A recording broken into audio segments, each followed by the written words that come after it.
అపోస్తలుల కార్యములు 4వ అధ్యాయం.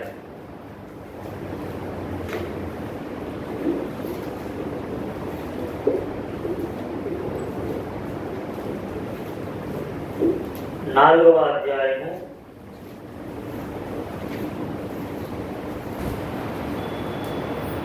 31వ వచనంలో, వారు ప్రార్థన చేయగానే వారు కూడి ఉన్న చోటు కంపించెను. అప్పుడు వారందరూ పరిశుద్ధాత్మతో నిండిన వారై దేవుని వాక్యమును ధైర్యముగా బోధించిరి. అపోస్తలుల కాలంలో పరిశుద్ధాత్మ కుమ్మరించబడిన తర్వాత వారు దేవుని సన్నిధిలో ప్రార్థన చేయడానికి ఒక స్థలంలోనికి వారు వచ్చారు. వారికి వచ్చిన పరిస్థితి చాలా కష్టతరమైనటువంటి పరిస్థితి. వాళ్ళను బెదిరించినటువంటి పరిస్థితులు ఉన్నాయి, లేక పట్టుకున్న పరిస్థితులు ఉన్నాయి, లేక కలవరపరిచినటువంటి పరిస్థితులు ఉన్నాయి. వారికి ఉన్న పరిస్థితులు మొదటి 3 వచనాలు. వారు ప్రజలతో మాట్లాడుచుండగా యాజకులను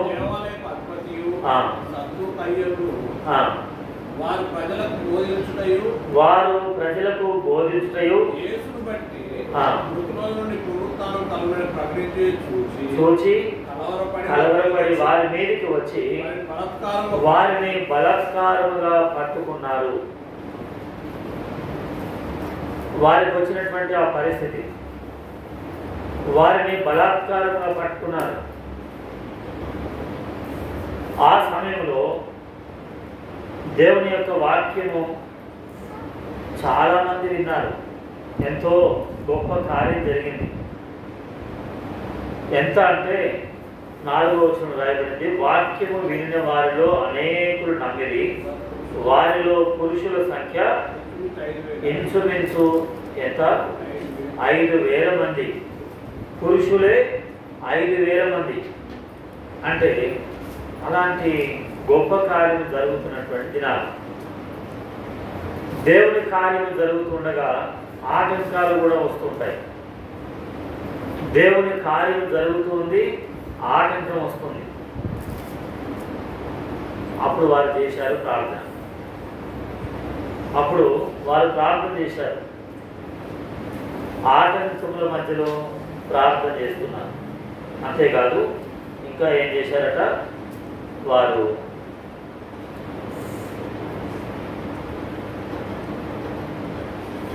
21వ వచనం 21.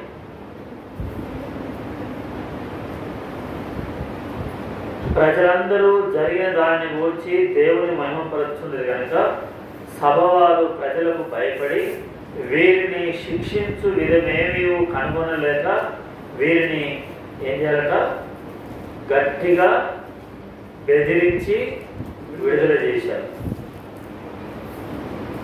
గట్టిగా బెదిరించారట. అదే మాట 17వ వచనంలో కూడా రాస్తారు. అయినను ఇది ప్రజలలో ఇంకా వ్యాపింపకుండాకై ఇక మీదట ఈ నామమును బట్టి ఏ మనుషులతోనైనా మాట్లాడకూడదని మనం వారిని బెదురు పెట్టవలనని చెప్పుకొనిది. అపోస్తలుల కాలంలోనే కాదు, ఈ కాలంలో కూడా యేసు ప్రభు వారిని గూర్చి మాట్లాడకూడదు, బోధించకూడదు, ప్రకటించకూడదు. ఆయన్ని గూర్చి మాట్లాడితే అది మత ప్రచారం అన్నట్టుగా మన దేశంలో కొన్ని రాష్ట్రాల్లో, మన జిల్లాల్లో కూడా కొన్ని మండలాల్లో అది ఉంది. సువార్త ప్రకటించడానికి ఆటంకాలు. పరిచర్య విస్తారంగా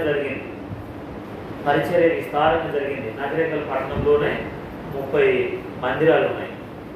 పట్టణము సరే పెద్దదా చిన్నదా ముఖ్యం కాదు, 30 మందిరాలు ఉన్నాయి. ఒక ఆయన నన్ను అడిగాడు, ఏమనంటే పాస్టర్ గారు చీమలగడ్డలో ఒక మందిరం ఉంది, మళ్ళీ పటేల్ నగర్లో ఒక మందిరం ఉంది. ఇంకా ఇటు నల్గొండ తాటికొండకు వెళ్ళే దారిలో ఒక మందిరం ఉంది. ఇలా 4-5 మందిరాలు ఎందుకంటే మీకు అని అడిగాడు. 4-5 మీకు కనపడ్డాయి కానీ 30 మందిరాలు ఉన్నాయి మీకు తెలియదు. 30 ఉన్నాయా? ఎందుకు 30? ఒక్కటి సరిపోదా అన్నాడు. అంటే నేను అన్నాను, నగరేకల్లో ఎన్ని స్కూళ్ళు ఉన్నాయన్న. ఏం లెక్క పెట్టలేదండి, ఒకసారి ఆలోచన చేసి చెప్పండి అంటే ఎన్ని బజార్లు ఉన్నాయో అన్ని స్కూళ్ళు ఉన్నాయి.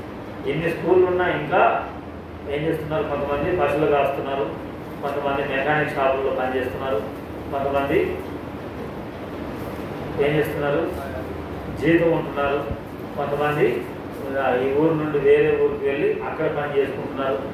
ఎందుకని? ఇన్ని స్కూళ్ళు ఉన్నా అందరికీ విద్య అందడం లేదు. కాబట్టి స్కూళ్ళు ఎన్ని ఉన్నా ఏ స్కూల్ నిండా కూడా ఏమున్నారు? విద్యార్థులే ఉన్నారు. విద్యార్థులు ఇన్ని స్కూళ్ళు ఉన్నా స్కూళ్ళ నిండా విద్యార్థులు ఉన్నారు. అయినా ఇంకా విద్య అందరికీ సరిపోను, అందడం లేదు. అలా ఉన్నాయి ఇంకా మందిరాలు ఇంకా కావాలండి. అందరికి భక్తి అందడం లేదు.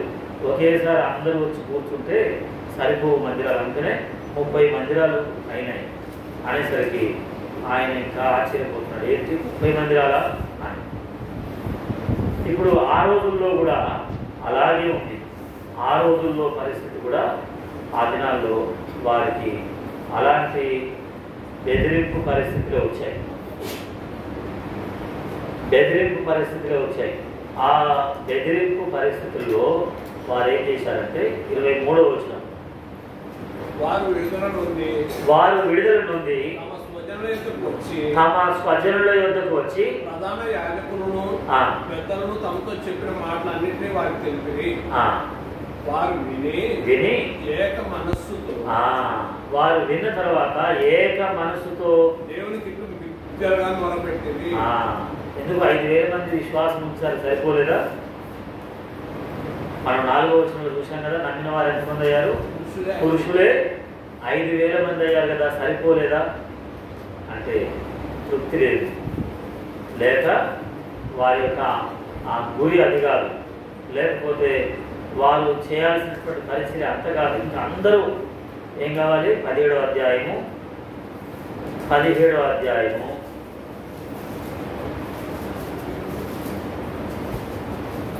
30వ వచనం.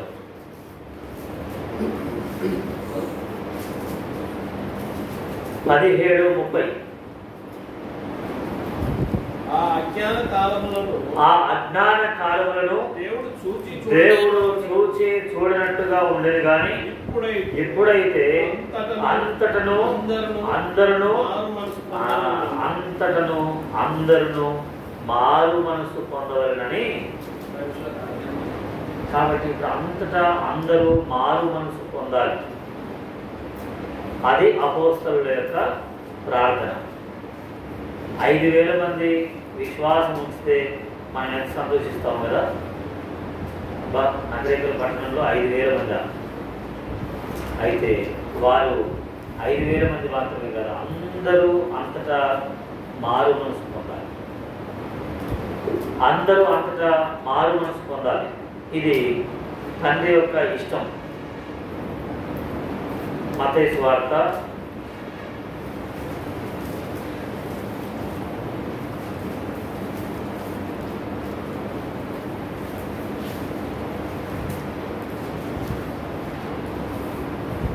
18వ అధ్యాయము 14వ వచనం. మత్తయి సువార్త 18:14. అలాగుననే ఏ చిన్నవారిలో ఒక్కడైనను నశించుట పరలోకమందున్న మీ తండ్రి చిత్తము కాదు. అంటే ఏం కావాలి? ఒక్కడు కూడా విడిచిపెట్టబడకుండా అందరూ ఏం కావాలి? రక్షించబడాలనేది తండ్రి ఇష్టం, తండ్రి కోరిక. మనం నశించడం ఆయనకి ఇష్టం లేదు. ఆయన అందరూ రక్షించబడాలని, అందరూ మన బాధ్యత. మన బాధ్యత అందరూ రక్షించబడాలి. ఇంకా చెప్పాలంటే ఆ అందరిలో కొందరైనా మన ద్వారా రక్షించబడాలి. పౌలు అలాంటి ఆశ కలిగి ఉన్నాడు, అలాంటి మిక్కిలి ఆశ కలిగి ఉన్నాడు. తిమోతికి రాసిన పత్రిక, తిమోతికి రాసిన మొదటి పత్రిక 1వ అధ్యాయము 2వ వచనం.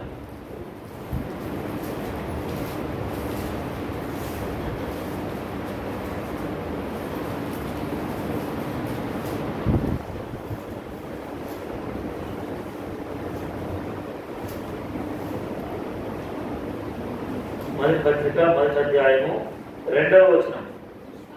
విశ్వాసమును బట్టి నా నిజమైన కుమారుడగు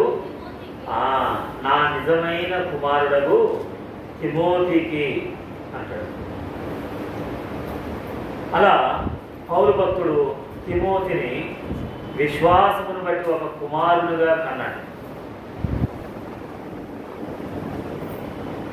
ఇప్పుడు ఒక్కడైనా తిమోతికి లేక పౌలు ద్వారా ఒక్కడైనా రక్షించబడింది అంటే కాదు. పౌలు యొక్క అనుభవంలో చూస్తే ఆయన అడుగుపెట్టిన స్థలంలో, ఆయన వెళ్ళిన స్థలంలో, ఆయన ప్రార్థించిన స్థలంలో, ఆయన బోధించిన స్థలంలో, ఆయన ప్రకటించిన స్థలంలో ఏం చేశారు? అనేకులు ప్రభువునందు విశ్వాసం ఉంచారు. అలాంటి కార్యము ఇక్కడ జరగాలి. అలాంటి కార్యము రక్షించబడినటువంటి వారందరూ కూడా, లేక వాక్యము విన్న వారందరూ రక్షించబడాలనేది పౌలు యొక్క ఆశ. అందరూ, మనుషులందరూ రక్షణ పొందాలని.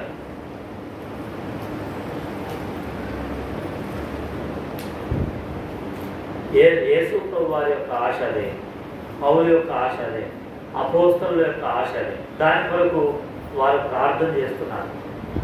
ఇంకా 5,000 మంది రక్షించబడ్డారు చాలే అనేది కాదు, ఇంకా రక్షించబడాలి, ఇంకా కావాలి, ఇంకా. దశలోనికి రాసిన 2వ పత్రిక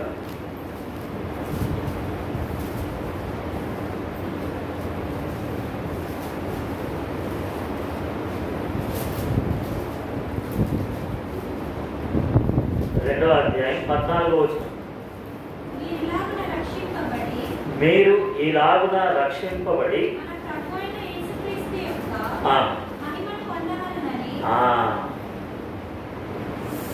మనము ఈలాగు రక్షింపబడి ప్రభువైన యేసు యొక్క మహిమను మనం పొందాలి.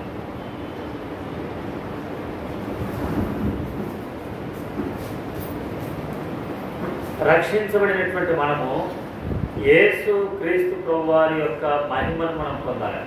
రక్షించబడడం మాత్రమే కాదు, అది మాత్రమే కాదు, అంతటితోటే ఎందుకు ఎలా రక్షించబడ్డామంటే మనం 2వ అధ్యాయం 13వ వచనం. ప్రభు వలన ప్రేమింపబడి ఒకటి, ఆత్మ మిమ్మల్ని పరిశుద్ధపరచుట వలనను, ఆత్మ పరిశుద్ధపరచుట వలనను, సత్యమును నమ్ముట వలనను, ఈ మూడిటి వలన మన నిర్ణయం రక్షించబడినామని రాశాడు. దేవుడు, ప్రభు అనగా దేవుడు ప్రేమించాడు, మనల్ని ప్రేమించాడు. ప్రేమించి ఈ లోకానికి ఎవరిని పంపించాడు? తన కుమారుడైన సత్యమైన కుమారుడు యేసు క్రీస్తు ప్రభు వారిని పంపించాడు. ఇప్పుడు పరిశుద్ధాత్ముడు ఏం చేశాడంటే మనల్ని పరిశుద్ధపరిచాడు. ఆత్మ వలన మీరు పరిశుద్ధపరచబడ్డారు. అలా తండ్రి అయిన దేవుడు, కుమారుడైనటువంటి క్రీస్తు, పరిశుద్ధాత్మ దేవుడు, ఈ ముగ్గురు మనలను పరిశుద్ధపరిచారు, లేక రక్షణకు కారణమయ్యారు. మీరు ఈలాగున రక్షింపబడి ప్రభువైన యేసు యొక్క మహిమను పొందవలనని మిమ్మను పిలిచెను. కాబట్టి సహోదరులారా కింద 17వ వచనం చివరిలో రాస్తాడు.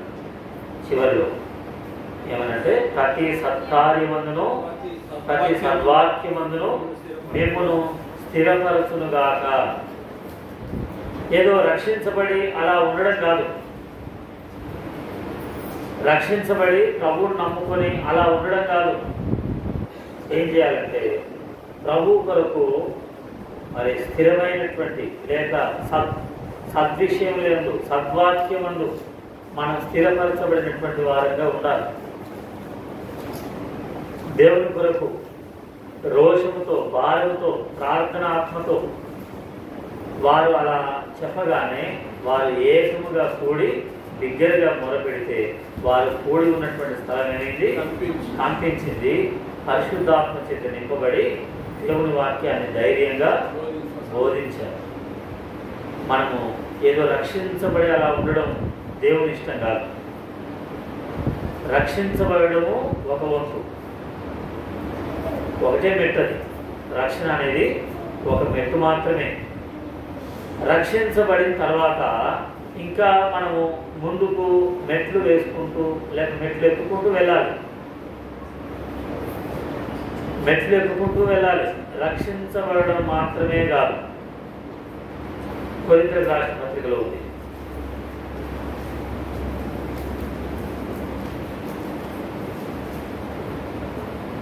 మూడవ అధ్యాయం, 1 కొరింథీ 3వ అధ్యాయము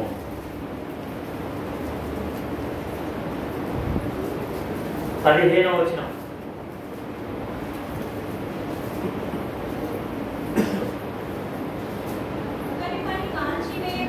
ఒకరి పని కాల్చివేయబడిన యెడల నష్టం కలుగును. పని చేశాడు, ఉదయం నుండి సాయంకాలం వరకు ఏం చేశాడు?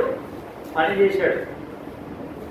కొన్నిసార్లు ఆఫీసులో ఏం చేస్తారంటే కూర్చొని ఒక పేపర్ మీద రాసుకుంటూ ఇది పని చేయదని ఈ పేపర్ మలిచి చెత్తబుట్టలు వేస్తారు, ఇంకొక పేపర్ మలిచి చెత్తబుట్టలు వేస్తారు, ఇంకొక పేపర్ మలిచి చెత్తబుట్టలు వేస్తారు. ఆఖరికి చూస్తూ సాయంకాలానికి ఏంటైనా గుట్ట నిండిపోయింది.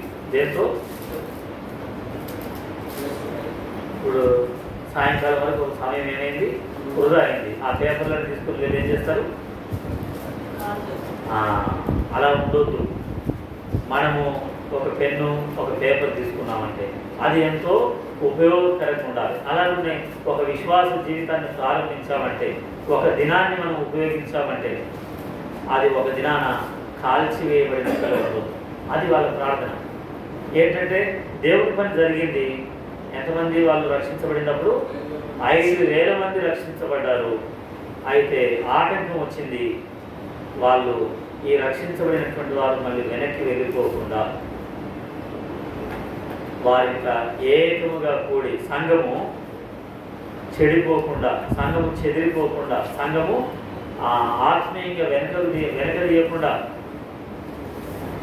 ముందుకు కొనసాగునట్లుగా, వారు బలపరచబడినట్లుగా వారు ప్రార్థన చేస్తే ఏం జరిగింది చూడండి. 5వ అధ్యాయం, అపోస్తలుల కార్యములు 5వ అధ్యాయం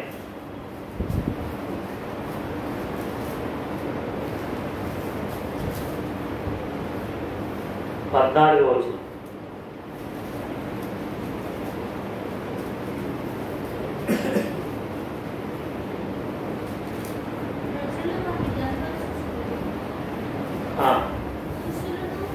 స్త్రీలను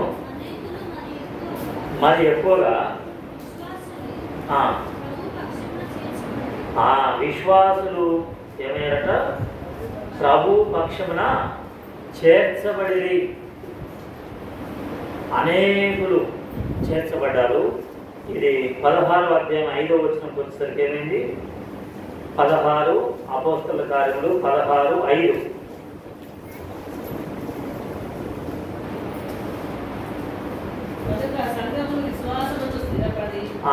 ఇప్పుడు విశ్వాసులు కాదు, ఏమైనాట? విశ్వాసులు కాదు, సంఘములు. అక్కడనేమో మనుషులు, తర్వాత విశ్వాసులు. ఇప్పుడు ఏమయ్యారు? సంఘము కాదు, సంఘములు అని రాస్తున్నారు. సంఘములు అంటే సంఘములు అంటే ఒకటేనంట చెప్పండి, అనేకము అనేకము. ఏమయ్యారంట? విశ్వాసమందు స్థిరపడి లెక్కకు అనుదినం ఏమయ్యారంట? సంఘములు విస్తరిస్తూ ఉన్నాయి. సంఘములు విస్తరిస్తూ ఉన్నాయి. అది మన ఆశ కావాలి, అది మన ప్రార్థన కావాలి. సంఘములు విస్తరిస్తూ ఉండాలి. విశ్వాసులు విస్తరించాలి. విశ్వాసులు మాత్రమే కాదు, సంఘములు కూడా విస్తరించాలి.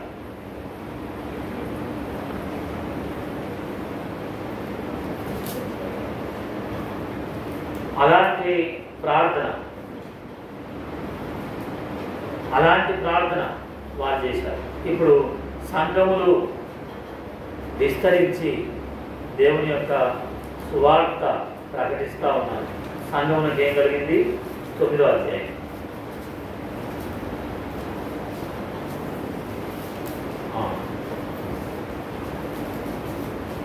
ఎనిమిదవ అధ్యాయం మొదటి వచనం.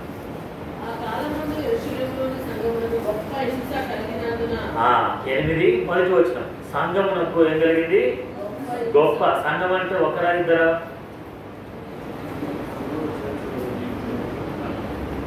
చెప్పండి. సంఘం అంటే ఒకరా ఇద్దరా? అనేకులు సంఘం. దేవుడు తన స్వరక్తం నుంచి సంపాదించిన వారందరూ కూడా సంఘమే. ఆ మాట రాశారు కదా, అది దేవుడు తన స్వరక్తం నుంచి సంపాదించిన వారందరూ సంఘము అని. దేవుడు తన స్వరక్తమిచ్చి కొన్నట్టే సంఘము. అది జీవం గల సంఘం అనే పాటలో ఆ చరణం ఉంటుంది. దేవుడు తన స్వరక్తమిచ్చి కొన్నట్టే సంఘము, దేవుడి మనుజుల మధ్యన నివసించే కాపురము. దేవుడు తన స్వరక్తమిచ్చి కొన్నట్టే సంఘము, దేవుడి మనుజుల మధ్యన నివసించే కాపురము. జీవము గల సంఘము, దేవునిది సంఘము. జీవము గల సంఘము, దేవునిది సంఘము. ఆ పాట మన పాట పుస్తకం ఉందా? లేదు, మన పాటల చిన్న పుస్తకాలు ఉంటుంది. అలా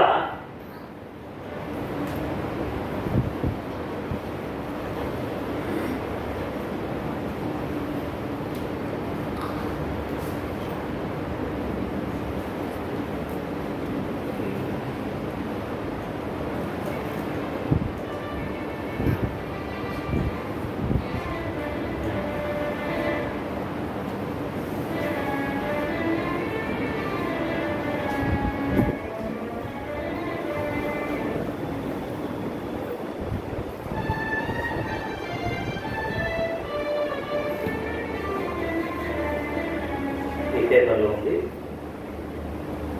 పరలోక రాజ్యమర్మపు ప్రత్యక్షత సంఘము, పాపిని పరిశుద్ధుని చేసే ప్రభు యేసు కృపాలయం. పరలోక రాజ్యమర్మపు ప్రత్యక్షత సంఘము, పాపిని పరిశుద్ధుని చేసే ప్రభు యేసు కృపాలయం. జీవము గల సంఘము, దేవునిది సంఘము. జీవము గల సంఘము, దేవునిది సంఘము. దేవుడు తన స్వరక్తమిచ్చి కొన్నట్టే సంఘము, దేవుడి మనుషుల మధ్యాన నివసించే కాపురం. దేవుడు తన స్వరక్తమిచ్చి కొన్నట్టే సంఘము, దేవుడి మనుషుల మధ్యాన నివసించే కాపురం. జీవము గల సంఘము, దేవునిదే సంగము, జీవము గల సంగము దేవునిది.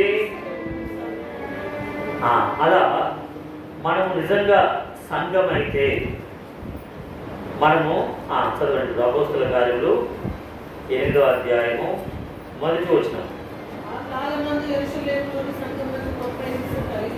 ఆ కాలమందు యెరూషలేములోని సంఘమునకు గొప్ప హింస కలిగినందున అపోస్తలులు తప్ప అందరూ ఏం చేశారట? చెదిరిపోయారు. చెదిరిపోయినటువంటి వారు ఏం చేశారు? 4వ వచనం. కాబట్టి చెదిరిపోయిన వారు ఇతరులకు ఏం ప్రకటించేవారు? సువార్త ప్రకటించేవారు. చెదిరిపోయినటువంటి వారు సువార్త ప్రకటిస్తూ వెళ్ళారు. సంఘమే హింసనే కలిగింది, బెదిరింపులు వచ్చాయి, ఇబ్బంది కలిగింది. అయినా చూడండి, అయినా కూడా ఎలాంటి సువార్త వాక్యం ప్రకటించారు. వారు సువార్త వాక్యమును ప్రకటిస్తుండగా అనేకులు విని విశ్వసించి మళ్ళా వారు సంఘములుగా విస్తరించారు. ఇప్పుడు మనకు గల్తీలకు రాసిన పత్రిక చూడండి. గల్తీలకు రాసిన పత్రిక 1వ అధ్యాయము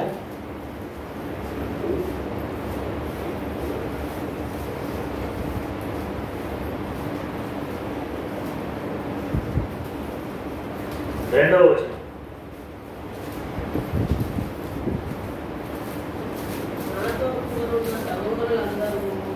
ఇక్కడ ఏమన్నాడు? నాతో కూడా ఉన్న సహోదరులందరూ గలతీయలో ఉన్న సంఘములు అని. గలతీయలో ఉన్న అన్ని మిగతా పత్రికల్లో ఏమంటాడంటే కొరింథీలో ఉన్న సంఘము అంటాడు, లేక ఎఫెసీలో ఉన్న, ఫిలిప్పీలో ఉన్న సంఘము అంటాడు. కానీ గలతీలో మాత్రం రాసినప్పుడు ఏమంటాడు? గలతీలో ఉన్న సంఘములకు. అలా సంఘములుగా విస్తరించారు. అలాంటి ప్రార్థన చేయాలి. అలాంటి ప్రార్థన ఒక వ్యక్తి ఒక దగ్గరికి వెళ్ళాడంటే, ఒక వ్యక్తి ఒక స్కూల్కి వెళ్ళాడంటే, ఒక కాలేజీకి వెళ్ళాడంటే, ఒక వ్యక్తి ఒక ఉద్యోగానికి వెళ్ళాడంటే, ఒక వ్యక్తి ఒక ప్రయాణం చేస్తున్నాడంటే అతడు ఒక సువార్తగా మార్చబడాలి. అంతే, ఆయన వ్యక్తి వెళ్ళడం లేదు. ఇప్పుడు ఏం వెళ్తుంది? సువార్త వెళ్తుంది. అలా వారు ప్రార్థన చేస్తే వాక్యం అలా ప్రకటించబడింది. వాక్యం ప్రకటించబడితే ఆ దినాల్లో ఎలాంటి ఉద్యమం వచ్చిందో చూడండి. వారి ప్రార్థనకు ఎలాంటి ఉద్యమం వచ్చిందో 13వ అధ్యాయం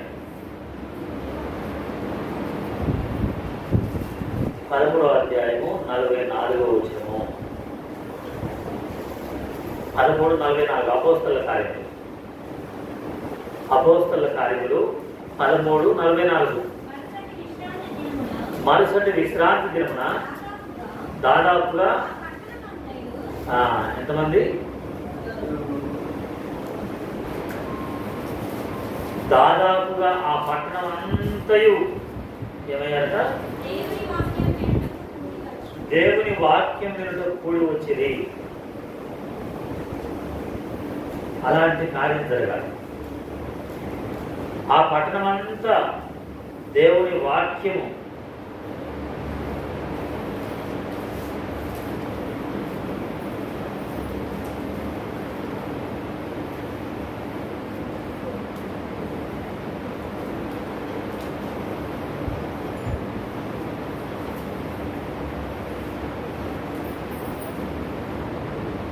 ఇంకా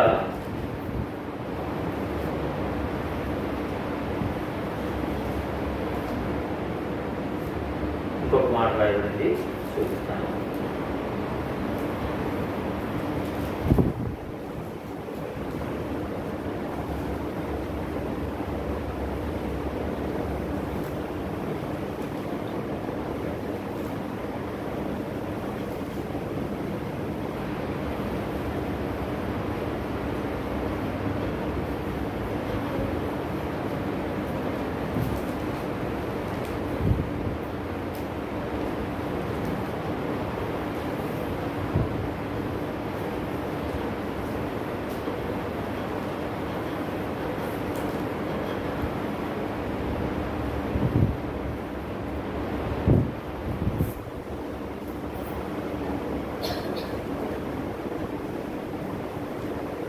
అపోస్తల కార్యంలోనే ఏముంటుందంటే యెరూషలేమును వారు బోధ చేత నింపిరే రాయబడింది.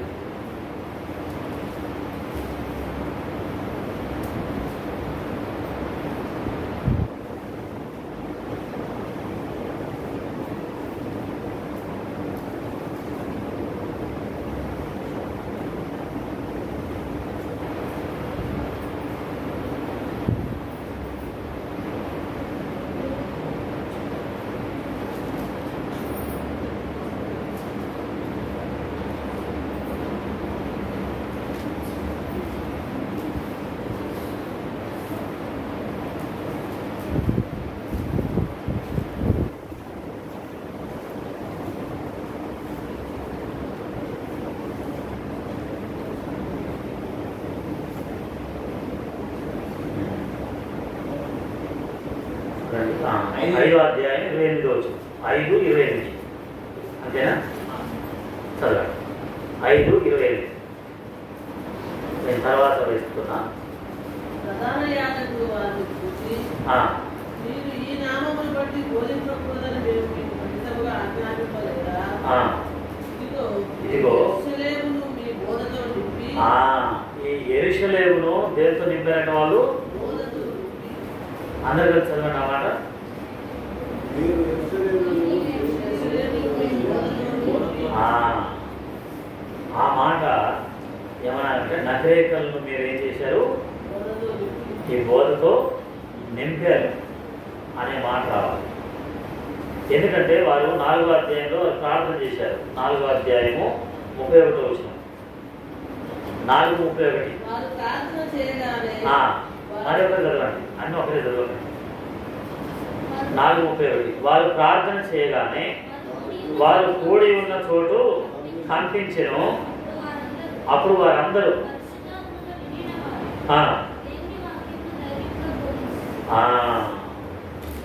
దేవుని వాక్యమును ధైర్యంతో బోధిస్తే ఏమైందంటే యెరూషలేము అంతా కూడా యేసు ప్రభువారిని గూర్చిన బోధ చేత నింపబడింది. అంటే అంత విస్తారమైనటువంటి కార్యక్రమాలు, అంత విస్తారమైన సువార్త, అంత విస్తారమైనటువంటి కూడికలు జరిగినాయి. ఎక్కడ కూడా ఏం బోధించారంటే మన వాళ్ళు చూడండి, అక్కడ రాసింది వారు దేని గురించి బోధించారు.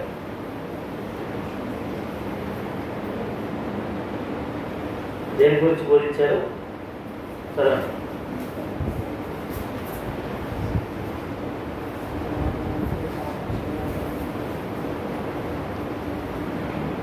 ఇశ్రాయేలు మారుమనసును పాపక్షమాపణ దయచేయుటకై దేవుడు ఆయనను అధిపతిని గాను రక్షకుని గాను తన రక్షణ అంత బలము 30:31 మీరు నానున వేలాడ వేసి సంహరించిన యేసును మన పితరుల దేవుడు లేపెను. ఇశ్రాయేలునకు మారు మనసును పాప క్షమాపణ దయచేయుటకై దేవుడు ఆయన అధిపతిగాను రక్షకునిగాను అన్నారు. 4 విషయాలు. ఒకటేమో యేసు ప్రభువారు ఎందుకు మరణించాడు, యేసు ప్రభువారు ఎలా తిరిగి లేచాడు, యేసు ప్రభువారు మరణించి తిరిగి లేచడం ద్వారా మనకేం కలిగింది? మారు మనసు. చెప్పండి, మారు మనసు, పాప క్షమాపణ కలిగింది.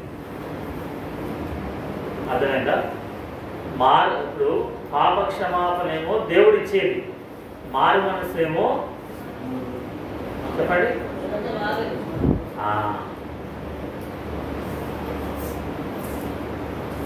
ఎవరిది వారు మార్చబడాలి. పాప క్షమాపణ అంటే ప్రార్థించడం, క్షమాపణ ప్రభా ఈ వారిని సంఘ ప్రార్థనతో ఆలయ క్షమించు ప్రభా అనడం. అదిగా అంతేకాదు. మారు మనసు అంటే ఏదైతే పాప క్షమాపణ మనం పొందామో మరలా దాని వైపు తిరగకుండా దేవుని వైపు తిరిగి మార్చబడడం. ఏదో క్షమాపణ అనేది ఏముంది? క్షమాపణ అంటే ఏంటి చెప్పండి?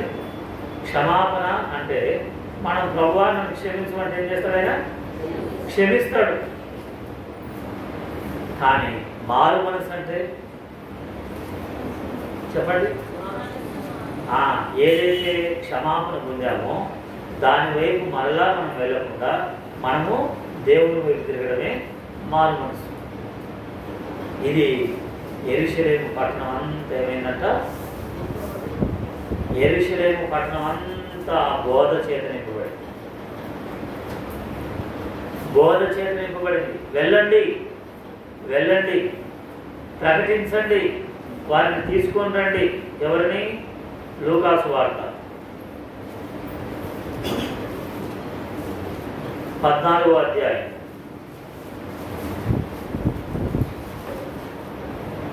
లూకాసు వార్త 14వ అధ్యాయము 22, 23 వచనాలు. ప్రభువా చేసితివి కానీ ఇంకేముందంట? ఇంకా స్థలం ఉంది, ఇంకా చోటు ఉంది. అయితే ప్రభు అన్నాడు, వెళ్ళండి. ఎక్కడికి వెళ్ళండి? నీవు రాజమార్గంలోనికి. ఆ రాజమార్గం అంటే రాజమార్గం అంటే హైవే. ఇంగ్లీష్లో ఇంగ్లీష్ చదవండి, ఇంగ్లీష్ బైబిల్ చదవండి. ఏముందో ఉందా లేదా?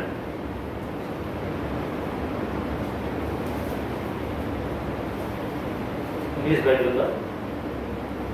లూకాసు వార్త 14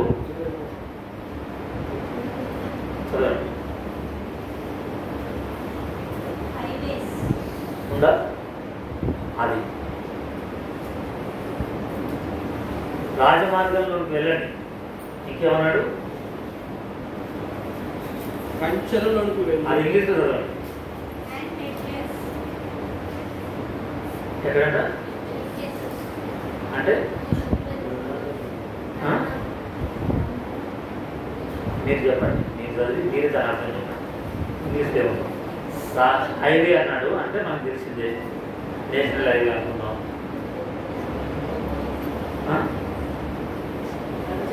కంచెలు తెలుగులో, మీరు తెలుగులో చెప్పకండి. కంచెల్లోకి వెళ్ళండి అంటే పత్తి చేలలో పోవాలి. సరే అట్లైనా పోండి, అలా కూడా పోండి, చేలకైనా పోండి. ఇంగ్లీష్ ఏమన్నాడు అంటే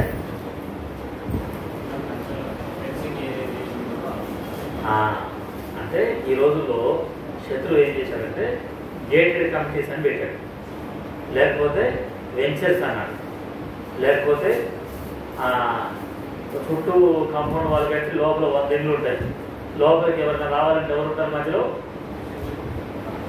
చెప్పండి. అక్కడ ఉంటారు గేట్ దగ్గర ఒక వాచ్మెన్ ఉంటాడు. ఎందుకు వస్తున్నావు, దేనికి వస్తున్నావు, లోపలికి ఎవరు పర్మిషన్, లోపలికి పోనివాడు. అలా అయిపోయింది. శత్రువు ఏం చేశాడంటే అన్ని స్థలాలకు సువార్త వెళ్లకుండా ఎక్కడెక్కడ ఏం పెట్టేశాడు? కంచెలు పెట్టేశాడు. కంచెలు ఎక్కడివక్కడ వెళ్లకుండా కంచెలు పెట్టేశాడు. అయితే వాటిల్లోని కూడా ఏం చేయాలి? మనం వెళ్ళాలి, మన బాధ్యత. అది ఏమైనా సరే నువ్వు ఏ రకంగా వెళ్తావో వెళ్ళాలి. అలా బోధించబడినట్టుగా ప్రార్థించారు వాళ్ళు. మీరు వెళ్ళారు, ద్వారం తెరవబడింది, ఆశ్చర్యమైన కార్యం. మీరు ఓడలోకి వెళ్ళారు, ఓడలో ద్వారం తెరవబడింది. ఓడలో ఉన్న వారందరూ ఏమయ్యారట? రక్షించబడ్డారు. అపోస్తల కార్యములు 27వ అధ్యాయం. మనం ఒక బస్సు ఎక్కామనుకోండి, బస్సులో ఉన్న వాళ్ళందరూ రక్షించబడాలి మన ద్వారా. ఎలా ఉంటుంది? ఎంత ఆశ్చర్యం. మనం బస్సు దిగేసరికి బస్సులో ఉన్న వారందరూ కూడా రక్షించబడి ఆమేన్, ప్రైజ్ లార్డ్, హల్లెలూయా, దేవునికి స్తోత్రం అనుకుంటూ దిగారనుకోండి. ఎలా ఉంటుంది? బస్సులో ఉన్న ఎంతమంది? ఇప్పుడు ఒక బస్సులో 45 మంది ఉండాలి సాధారణంగా. ఎంత అవుతున్నారు? 95 మంది ఉంటున్నారు అనుకోండి. 95 మంది దిగేసరికి ఎంతమంది ఉన్నారు ఇక్కడ ఓడలో? 27, 37. ఓడలో ఉన్న మేమందరము 276. ఇంగ్లీష్లో చివరి వచ్చింది వాడు.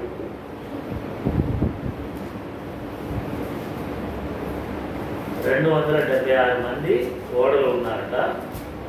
వారు ఓడ దిగేసరికి, దరి చేసేసరికి ఏమైనా అందరూ క్షేమంగా చేరుకున్నారా? ఎలా ఉంది?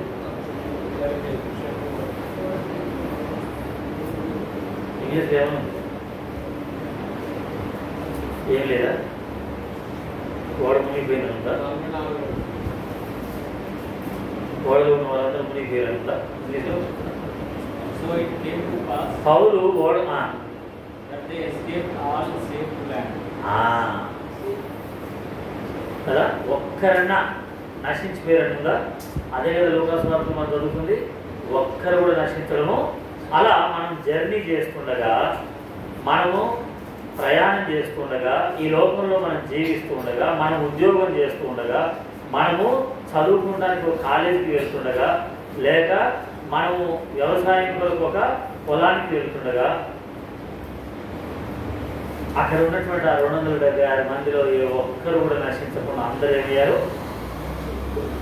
సేఫ్ సైడ్ అంటారు కదా, అంటే క్షేమం వైపు, సురక్షితంగా క్షేమం వైపు వచ్చేసారు.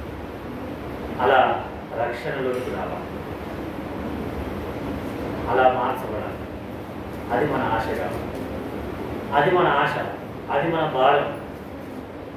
అలాంటి ప్రార్థన చేయాలి సంఘంలో అనేది ఈ వారు చేసిన ప్రార్థన యొక్క సారాంశం. అలా చివరి అధ్యాయం చివరి వచనం కండి.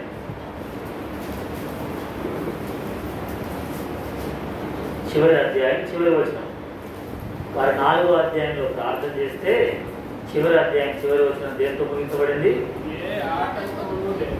ఏ ఆటంకమును లేక పూర్ణ ధైర్యంతో ఆ దేవుని రాజ్యం గురించి ప్రకటించుతూ ప్రభువైన యేసుక్రీస్తును గురించిన సంగతులు బోధిస్తూ ఉండెను.